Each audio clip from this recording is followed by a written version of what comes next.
Perkenalkan, nama saya Clara Deasi Fitri Natasha Borusaragi, NIM 2019-71116, kelas C, dari jurusan D3 Teknologi Listrik.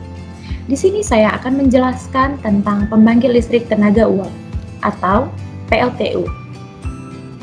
PLTU adalah pembangkit listrik yang memanfaatkan energi kinetik dari uap dan mengubahnya menjadi energi listrik. Di seluruh dunia, listrik sebagian besar dihasilkan dari pembangkit listrik tenaga uap. Angka presentasinya mencapai 86% dari seluruh pembangkit listrik yang ada.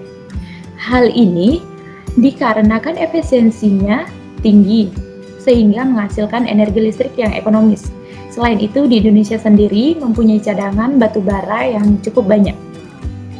PLTU memiliki beberapa bagian utama. Yang pertama, boiler. Boiler berfungsi untuk mengubah air menjadi uap bertekanan tinggi yang digunakan untuk memutar turbin. Selanjutnya ada turbin uap. Turbin uap berfungsi untuk mengkonversi energi panas yang terkandung dalam uap menjadi energi putar atau energi mekanik. Turbin berada satu poros dengan generator, sehingga ketika untuk mengubah turbin berputar, generator juga ikut berputar. Selanjutnya ada kondensor. Kondensor berfungsi untuk mengubah uap air dari turbin, jadi hasil keluaran dari turbin menjadi air. Selanjutnya ada generator. Generator berfungsi untuk mengubah energi putar yang dihasilkan oleh turbin menjadi energi listrik. Prinsip kerja PLTU.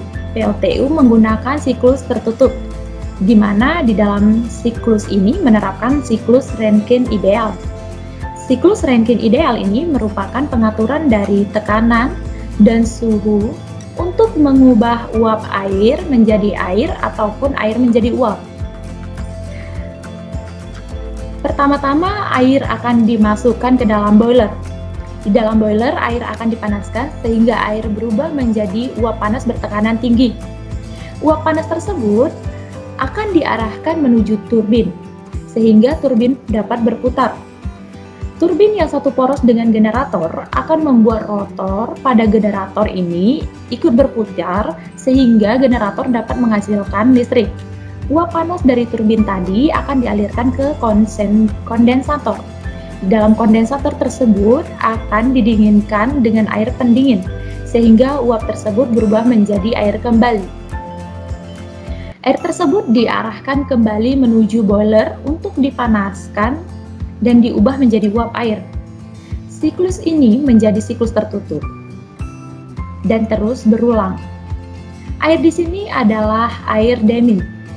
Air demin adalah air yang telah dihilangkan mineralnya sehingga mempunyai kemampuan hantar yang sangat kecil. Sebagai pembangkit listrik yang paling banyak digunakan di Indonesia, PLTU memiliki beberapa keuntungan. Yang pertama adalah murah. Energi dari batu bara sangat murah, harganya cenderung tidak naik, bahkan saat sekarang harganya terus turun. Kemudian, PLTU sendiri continue, predictable, dan dapat diandalkan. PLTU dapat bekerja secara 24 jam sehari secara kontinu. Selanjutnya, keuntungan PLTU adalah dari batu bara sendiri.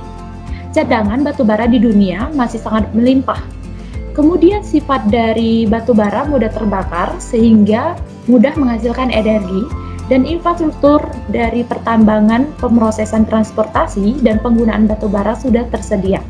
Dan batu bara sendiri gampang disimpan, ditransportasikan, dan digunakan tidak seperti jenis energi sumber primer yang lain, seperti angin dan air.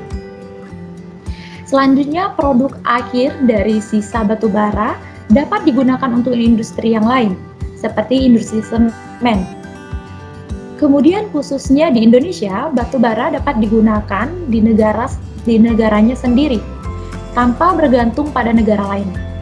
Dan terakhir, load factor tinggi.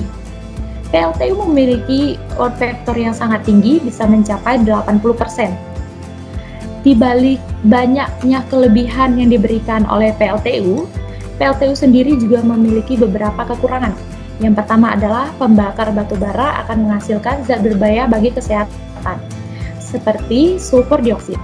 Efek paling buruk dari kontaminasi zat tersebut adalah penyakit pernapasan. Jika pembakaran abu terbang merupakan sisa dari hasil pembakaran, Sisa pembakaran ini merupakan zat yang beracun. Selain itu, dengan adanya sisa pembakaran tersebut, kualitas udara yang ada di sekitar kawasan akan menurun. Limbah yang dihasilkan dapat mencemari perairan penduduk yang berada di sekitarnya. Jutaan ton limbah yang dihasilkan dari operasional PLTU batubara. Limbah ini mengandung berbagai zat yang berbahaya dan terus menumpuk membawa dampak buruk bagi kondisi lingkungan. Selanjutnya, ekstraksi dari batubara itu sendiri memerlukan investasi yang mahal. Hal ini juga menyebabkan harga listrik dari sumber batubara ini akan terus-menerus mengalami kenaikan. Selanjutnya, penambangan dari batubara juga berpotensi merusak lingkungan dan cukup berbahaya dalam jangka panjang. Perubahan topografi dari alam yang terjadi karena penambangan batubara, bekas galian yang tidak lagi digunakan akan membuat penampakan alam berubah secara drastis. Sekian dari penjelasan saya. Terima kasih.